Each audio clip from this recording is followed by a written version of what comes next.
역사를 통해서 알려주시기 때문에 그렇습니다. 하나님은 저 천상에 계시면서 우리와 관계없는 분이 아니세요. 하나님께서는 이스라엘 백성들이 신음하고 있을 때는 그들의 기도를 들으시고 그들의 역사 가운데 개입하셔서 그들을 출애굽해 주신 하나님이시기도 합니다. 그래서 우리 성경에 보면 신명기 4장 37절에서 40절에 보시면 하나님 이렇게 말씀하고 계십니다. 다른 신이 없는 줄을 알고 내가 여호와인 줄 아는 것은 이스라엘 백성을 애굽에서 구원해서 가나안 땅 약속의 땅으로 인도하는 그 사건을 알게 함을 통하여 내가 여호와인 줄 알게 하는 것이다. 무슨 말입니까? 하나님은 당신들의 백성들을 구원하시고 이 땅의 역사적 삶을 통해서 그들을 인도하여 가는 그 과정을 통해서 그 역사적 사건을 통해서 내가 바로 여호와인 줄 알게 한다는 사실입니다. 이 민족이 고난 가운데 있을 때, 이 민족이 참으로 비참한 가운데 있을 때 하나님은 소수의 선각자들을 세우셨습니다.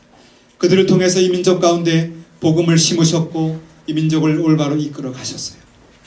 그러한 역사하심을 통하여 우리는 하나님이 여호와인 줄을 알게 된다는 사실입니다. 그래서 우리는 말씀을 통하여 또한 역사를 통하여 하나님을 알게 됩니다. 한 손에는 성경책을, 한 손에는 교회 사책을 들고 열린 세상을 향해 나갈 때 우리는 하나님의 사람으로 거룩한 공동체, 참된 성도의 삶을 이루게 되실 줄로 믿습니다.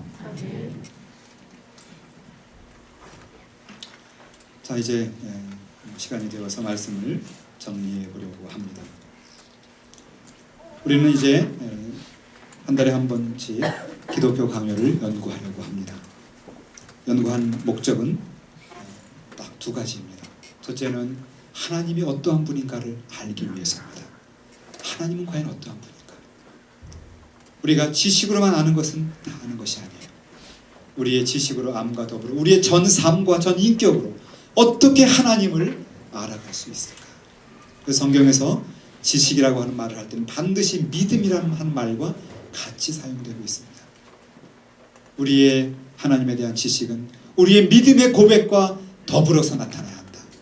이것을 우리는 한 달에 한 번씩 기독교 강요를 같이 연구하면서 알아가기를 원합니다.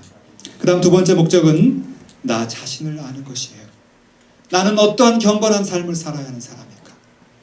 나라고 하는 사람은 우리 내 삶의 인생을 어떻게 열어가야 할 것인가? 하나님을 아는 지식을 통해서 그 지식으로 인하여 내 삶을 지도받기를 원하는 것입니다. 이러한 우리의 영적 순례의 길을 통해서 더욱더 우리의 삶이 풍성해지기를 원합니다. 여러분의 삶이 하나님의 인도하신 가운데 그렇게 열매 맺기를 원합니다.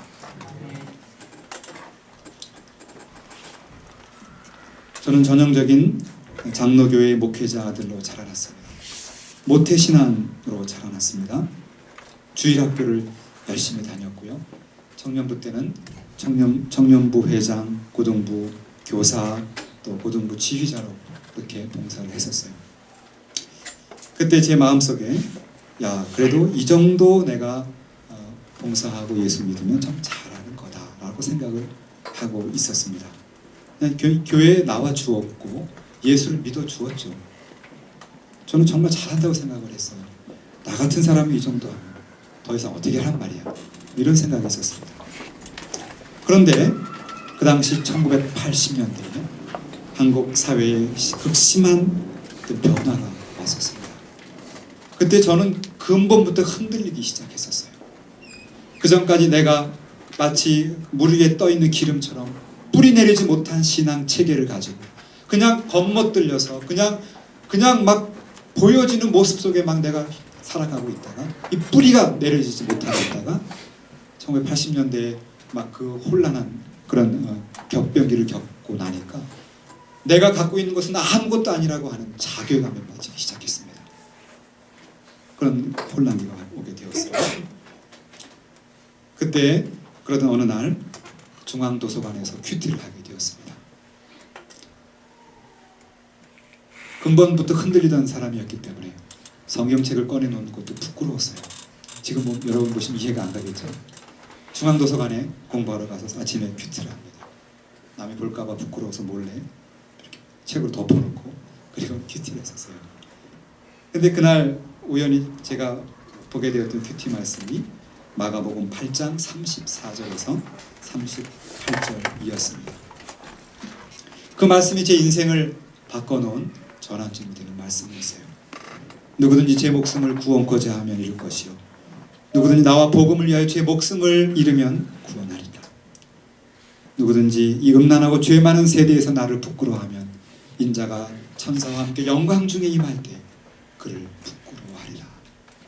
이 말씀이 제 심장 폐부를 찔렀습니다.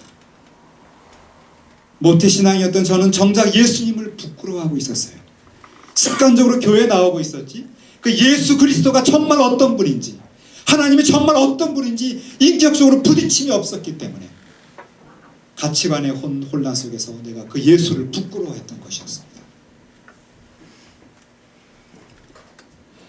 그래서 그때 그 말씀을 통하여 인격적으로 예수님을 만나고 나서 이제는 예수 그리스도가 내 심리적인 내 안에 계신 그 예수님일 뿐만이 아니라 가정과 이 사회와 이 세상을 근본부터 변혁시킬 수 있는 정말 진정한 대안이 되는 것이 예수 그리스도이시구나 라고 하는 참된 믿음의 확신을 알게 되었어요. 참된 그리스도에 대한 지식을 얻게 되었습니다. 그 이후로 오늘날까지도 그 예수 그리스도를 더 알아가면 알아갈수록 가슴에는 벅찬 감동이 있고 세상을 향해 외치지는 메시지가 더 크게 있게 되는 것을 알게 되었습니다. 그때 도서관에서 만났던 그 예수님, 저는 그때 그 예수님을 만나고 나서는 너무나 내 자신이 하나님 앞에 민망하고 부끄럽고 죄송해서 주체할 수 없는 눈물이 쏟아져 나오는 것을 금할 수가 없었습니다. 도서관에서 성경책을 꺼내놓는 것도 부끄러워하던 그 사람이 그 예수님과의 만남을 경험하고 나서 도서관 밖으로 나와서 손수건을 꺼내서 한 구석에서 쭈그리고 앉아서 엉엉 통곡을 하고 말았습니다. 하나님을 아는 지식은, 그리스도가 어떤 분인가 아는 지식은 우리의 심령을 근본부터 뒤어바꿔 놓는 줄로 믿습니다. 그 그리스도를 만나시기 바랍니다. 그리스도를 만나셨으면 그 그리스도가 지배하는 삶을 사시기를 바랍니다. 그분에게 절대적으로 순종하고 그의 나라와 그의 의를 구하는 삶을 살아가시기를 바랍니다. 그래야 할 때 그 모든 것을 너희에게 더해 주시리라 하고 하시는 예수님의 말씀이 이루어 주실 줄로 믿습니다. 기도하시겠습니다. 주님 감사합니다. 오늘 요한복음 17장 말씀을 통해서 참된 영생을 얻는 길이 무엇이며 우리가 왜 예수 그리스도를 섬겨야 하고 그리고 우리가 어떻게 살아가야 하는 자들인가를 같이 나누어 보았습니다. 오늘 말씀을 나눈 것처럼 더욱더 예수 그리스도를 알아가기를 원합니다. 우리의 주가 되시고 이 세계를 다스리시는 통치자 되시는 전능하신 예수 그리스도를 바로 알아가는 복된 주의 종들이 되기를 원합니다. 그래서 그 하나님을 영화롭게 하고 하나님 나라를 참으로 섬기는 아름다운 인생 될 수 있도록 축복하여 주옵소서. 예수님의 이름으로 기도하옵나이다.